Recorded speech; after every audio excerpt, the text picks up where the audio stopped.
The story you are about to hear is true. Attention, all true.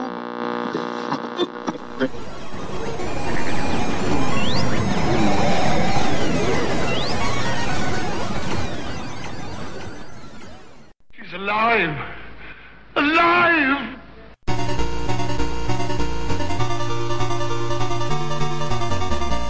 Welcome to the Retroist.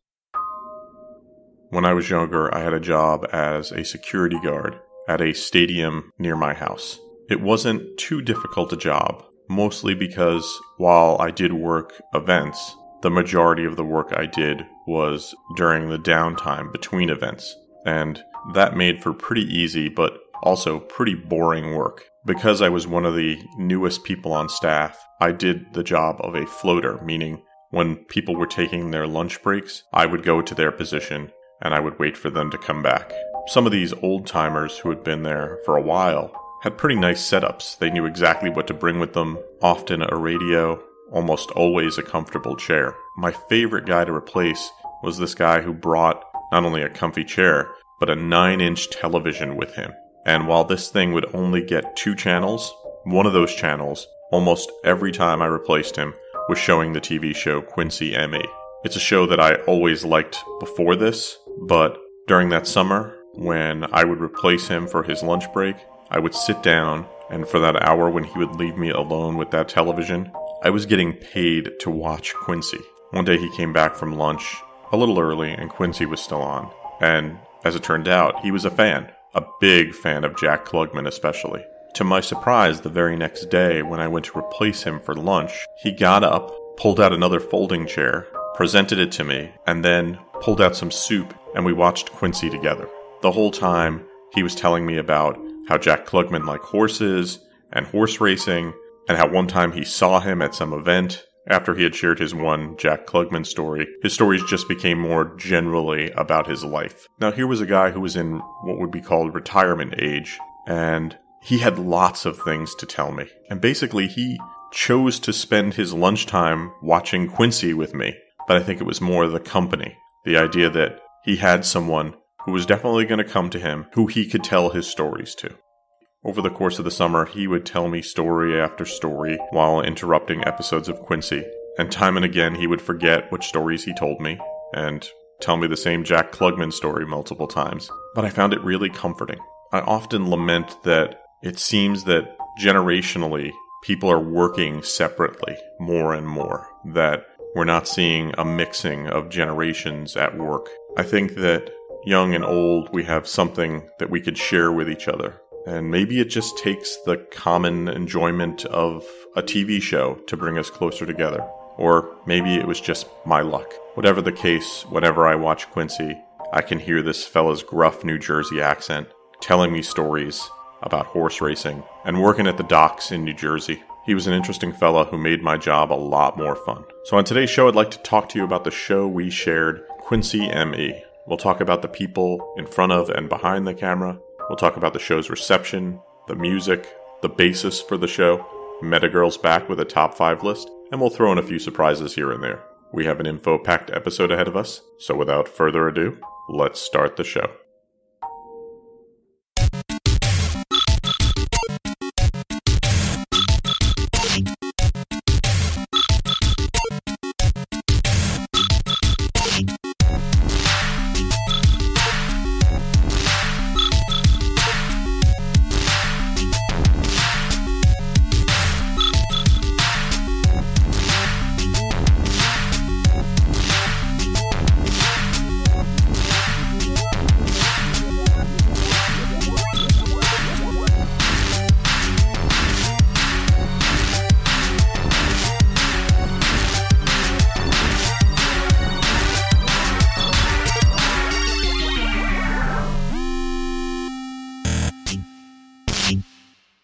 Quincy ME is a medical drama mystery show that aired on the NBC network from October 3rd, 1976 to May 11th, 1983. It starred Jack Klugman in the title role as Quincy. A couple of sources are noted as the inspiration for Quincy. So I'm going to run through some of them. I think a lot of it was reference material, but there were also a couple of TV shows that might have inspired Quincy, although the people behind the show never really admitted to that being the case. So one of the books that's referenced as an inspiration for Quincy is the book Where Death Delights by Marshall Houts, which is about Dr. Milton Halpern, who is a pioneer in the field of forensic medicine and was the chief medical examiner of New York City. I've tried getting my hands on a copy of this book. The reviews of it are pretty good, but it is very expensive. So Halpern was making headlines as a very well-respected chief medical examiner. At the same time, Thomas Noguchi, who was a coroner in the city of Los Angeles, was also making headlines as the coroner to the stars.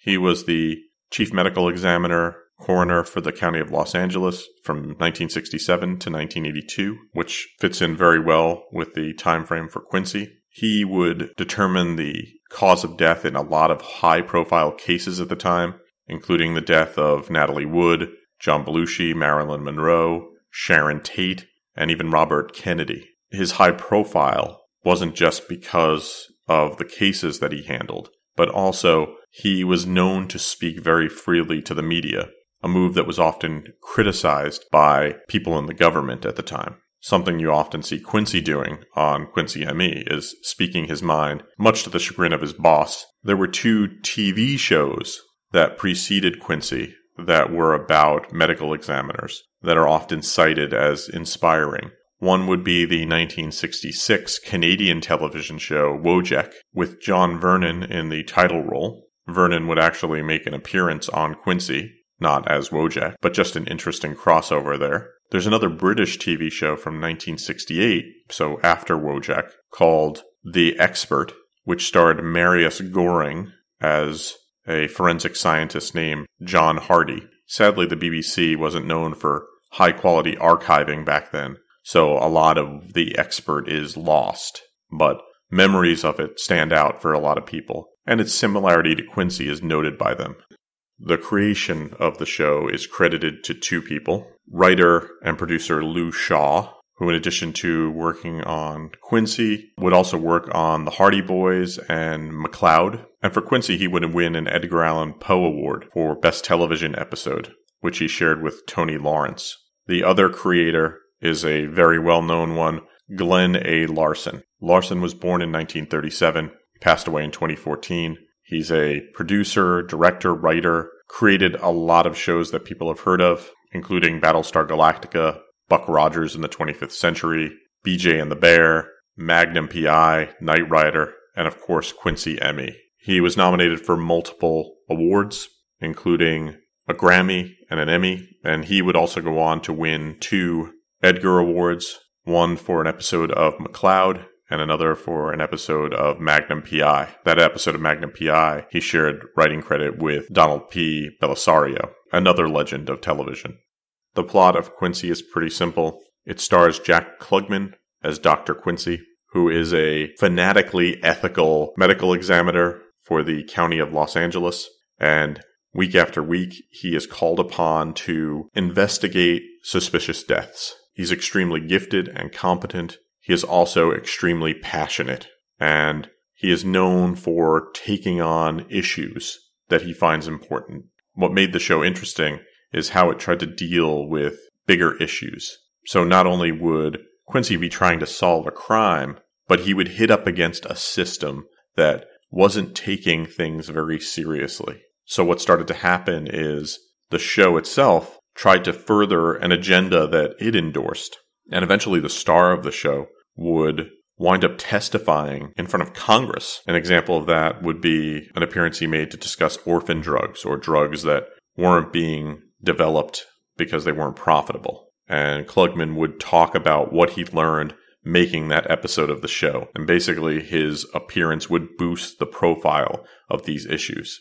Quincy came on the heels of Klugman appearing on a very successful TV show with Tony Randall, The Odd Couple. He would win 2 Emmy Awards for his work as sports writer Oscar Madison, and afterwards he was ready for a change. According to Klugman, "I was ready for drama after that. It's like food. You want a little Chinese, then some Italian. But talking about the freedom he got from being on Quincy after the success of The Odd Couple, he would say, "But even in the midst of this, I do things that are as wild as anything I did on The Odd Couple. At the end of a scene yesterday, I grabbed a pitcher and dumped iced tea over Sam's head. They let me be me."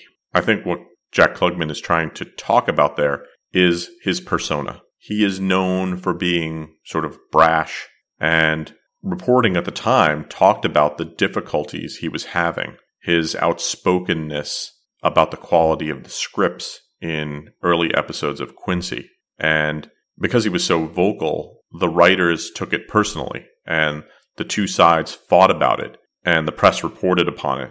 Klugman, while trying to show his outward rebellious streak, was happy it was over, though. He said, "I hope it's peaceful now. I made a mistake in the way I said it. They got even by taking shots at me in every sketch at the annual writers' meeting." He ends, of course, with a joke saying, "They'll have another chance to get even. I wrote a show with Jim Rosen that they can say, he calls this writing." Klugman had a vision for Quincy, and he would push it in early production meetings, and obviously in the press. But in the end, he was right. He didn't want Quincy to turn into another detective show. According to Klugman, "What I like about Quincy is that you don't see forensic medicine anywhere else on television.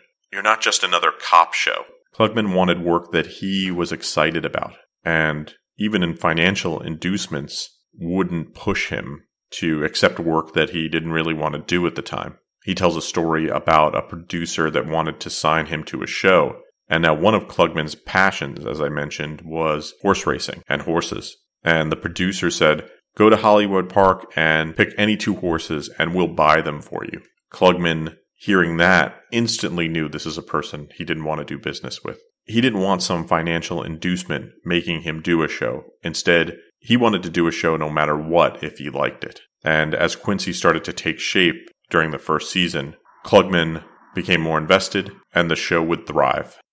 Now, one of the interesting things about Quincy is the forensic medicine, but this was the 70s and the 80s. So regulations prevented them from showing the autopsies on screen. So you had to have a good actor like Klugman who could deliver the lines describing the procedure as it was going on. And you'll often see these very tense scenes that show Quincy or his assistant Sam standing over basically the camera, working on an off-screen body and describing what's going on. And you could almost swear years later that you did actually see the autopsy. These are so well done. Production was mostly done on studio lots. If you're a fan of the TV show Emergency, the Rampart Hospital that's used in there, hospital scenes from Quincy were actually shot on that very set. Danny's, which is a restaurant that Quincy would eat at often. Danny's restaurant exterior was at 445 Admiralty Way in Marina del Rey. So Quincy didn't get its start in the traditional way. There was no pilot for Quincy. Instead, Quincy was broadcast as a 90-minute telefilm as part of NBC's Sunday Mystery Movies in 1976. And included in the rotation of that Sunday mystery movie were mystery movies from Macmillan, McCloud, and Columbo. Quincy itself was very well received, and after 4 of these movies in 1976 and 77, it was spun off into its own weekly series. And so they were able to go straight in to show with a 13-episode shortened series during its first season, and then a full season order would follow.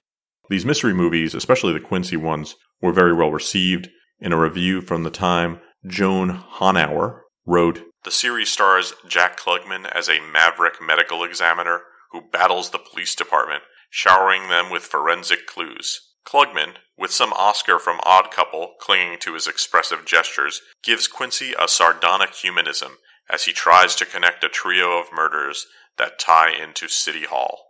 The show had a very good cast, filled with lots of veteran character actors, and it was anchored by its star, Jack Klugman. Klugman was born in 1922, he's from Philadelphia, passed away in 2012. He was a character actor who was equally comfortable on stage or on television or in movies. He would begin his career in television and work on films like 12 Angry Men, and TV shows like The Twilight Zone before